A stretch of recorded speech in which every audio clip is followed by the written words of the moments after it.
At 8:30 on the evening of October 31st, 1991, as she drove on Bray Road near Delavan, Wisconsin, approximately 30 miles southeast of Jefferson, site of the 1936 Shackleman encounter, a young woman felt her right front tire jump up the pavement as if it had hit something. She stopped the car and peered into the misty darkness, where she saw a dark, hairy form racing toward her. It had a thick, bulked-out chest.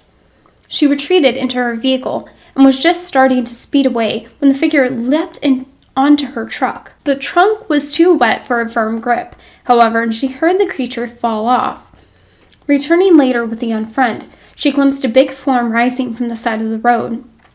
By itself, this sighting would be little more than a curiosity, but as it turned out, it would be one of a number in the area. When word of it got around, other local people stepped forward with their own accounts. In the fall of 1989, Lorraine Endrizzi, rounding a site along Bray Road, half a mile from the incident above, saw what she first took to be a person kneeling in a hunched position at the edge of the road. When she slowed, the figure stared at her from a distance of no more than 6 feet across the passenger side of the car. It was covered with a grayish-brown hair, with big fangs and pointed ears. His face was long and snouty, like a wolf, she told reporter Scarlett Skanke. Though it was evening and the figure's eyes were not in the headlights, they glowed nonetheless. They were a yellowish gold color. The arms were really kind of strange. Jointed, like a man or woman would be, she said. He was holding his hands with his palms upward. The arms were muscular, like a man who had worked out a little bit. The back legs looked like they were behind him, like a person kneeling. The sighting lasted for a maximum of 45 seconds. She had no idea what the creature could be beyond a freak of nature, until she went to her library and found a werewolf illustration. Around that time, in Elkhorn, near Delavan, dairy farmer Scott Bray observed a strange-looking dog along his pasture on Bray Road. Bigger and taller than a German shepherd, it had pointed ears and a hairy tail, with long, scraggly, grayish-black hair. It was built heavy in front, a real strong chest. Bray pursued it to a rock pile and was perplexed when he could not find it there. In the soft soil nearby, he found enormous footprints, 4 to 5 inches in diameter, leading and disappearing into pasture grass. Bray thought he had seen some type of wild dog cross. There is another account about the Skinwalker from Brad Strager's book entitled Real Vampires, Night Stalkers, and Creatures from the Dark Side. He said that his good friend Priscilla Garduno Wolf, an Apache medicine woman from New Mexico, told him of her encounter with such an entity, which occurred when she was a teenager. It was a beautiful day, and I was ready for the prom and caught a ride from a friend, Molly, and the night went very well. However, at the end of the prom, Molly told me to catch a ride home with someone else. She was going to Alamosa with her boyfriend. I asked several people, but no one offered to take me home. I lived 3 miles from the school, and at that time all the roads were dirt. I had no choice but to walk home in my formal, holding my heels in my hands. The moon was shining, but it was still very dark. I wasn't scared until I got close to the area where people claimed the wolf boy was buried. Grandpa said that the old people buried him there in the 1500s. Nearby, there was this huge tree that my grandfather had named the Skinwalker tree because of sightings of skinwalkers in that area. I wanted to walk back to my grandmother's home, but I was so scared that the wolf boy would appear to me, so I continued walking east toward my mother's home. When I crossed the old bridge, I heard a noise coming from under it. I looked back and I saw what appeared to be a calf walking toward me. I started to run, and it began to run, following me. It was about 300 feet to my mom's home, and I took off running fast. The animal stood up on its hind legs and almost caught me. I could hear its loud breathing. It sounded not human or animal-like, but different. I made it to my mother's farmland, and the thing jumped across the fence. When I got to the door of the house, I banged so hard to wake up Mom. "Open up," I kept yelling. "Something is chasing me." Mom made it to the door. I pushed her aside and shut the door, and we locked it. She shut the lights off so no one could look in the house. My baby brother Adam was sleeping, and after a while I lay down. I was so worn out from running. I heard someone turning the knob of the door and open room toward me. All of a sudden, it was next to my bed. I screamed for Mom to turn the lights on, but she was having a hard time getting up. It was like she was in a daze. I felt the Skinwalker's hand on me, touching my face and throat. His smelly breath and loud breathing were right next to me. The monster was tall and skinny, half human and half something that looked like a cow. His hands were rough and hairy, and he had long nails. I couldn't breathe. I screamed again and asked God to help me. It scratched my neck and I was bleeding. When Mom managed to turn on the lights, it vanished. Mom saw 3 scratches on my neck and said it was the devil that had left his claw marks on me. We got up and checked the door. It was still locked, but the door hadn't mattered to the Skinwalker. By morning, the scratches were gone, just vanished. I wrote 2 stories years later that I called The Devil's Claws and The Skinwalker. In Hunt for the Skinwalker by Colm A. Kelleher and George Knapp. These authors relay several interesting accounts of modern-day Skinwalker encounters, including the following.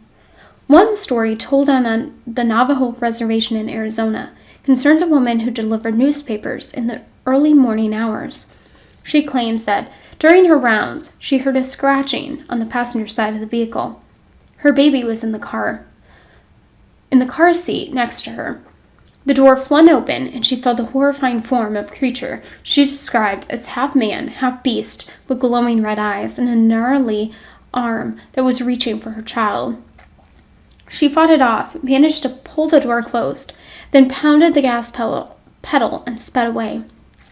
To her horror, she says, the creature ran along with the car and continued to try to open the door.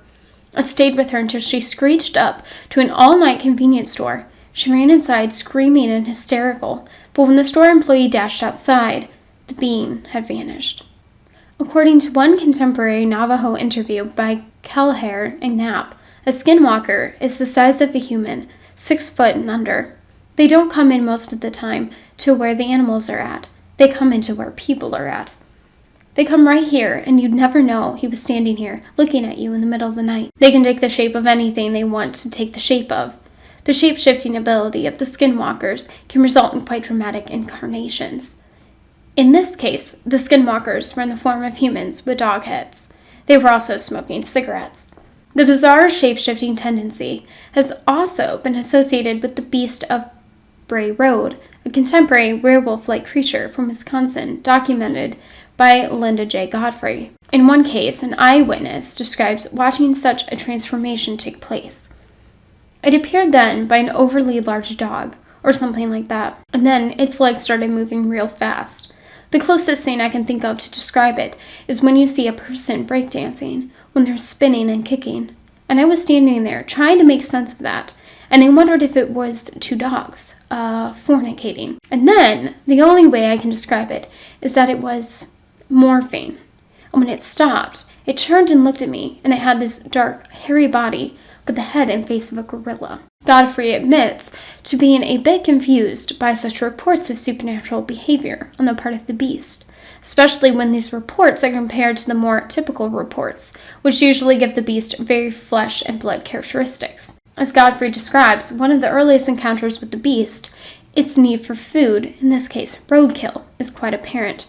She describes the experience of her witness in this way. As she drove forward and saw the creature from the front, its position was what got her attention. However, it was kneeling. She said its elbows were up and its claws were facing, so that I knew it had claws, she added. I remember the long claws. The claws had a chunk of what looked like a dead and flattened small animal, roadkill. She had the impression the creature had been dining upon it. Its eyes reflected the glow of her headlights, as most animal eyes will at night, and she was surprised when the creature didn't run away, but turned its head to gaze back at her. She described the animal as dark brownish gray, the size of an average man, maybe 5'7" and 150 pounds. The creature also seems to enjoy scavenging from garbage cans. Godfrey recounts one eyewitness report of 2 large animals prowling through garbage cans under a glare of a streetlight. The creatures had ears like a German shepherd, long, sinewy bodies, and oddly small feet. They were covered in pale gray fur and had long snouts with black noses. Despite these reports of animal-like behavior that seems to indicate a natural explanation for the beasts, Godfrey's files are filled with stories, like the story of the shape-shifting breakdancer, which seem to indicate a more supernatural explanation. Some witnesses insist that what they had seen is an odd but natural creature. Others describe it in demonic and supernatural terms.